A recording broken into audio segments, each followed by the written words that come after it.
Hey everyone, it's Friday, October 23rd. Today, after you check in on campus, go ahead and watch this book talk.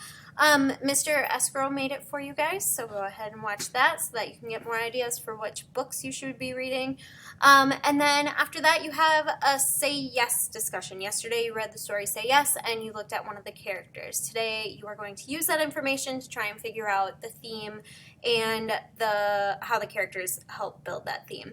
During your discussion, remember that you might not necessarily agree with other people who are on your discussion post, but make sure that you are challenging ideas, not actually attacking somebody individually.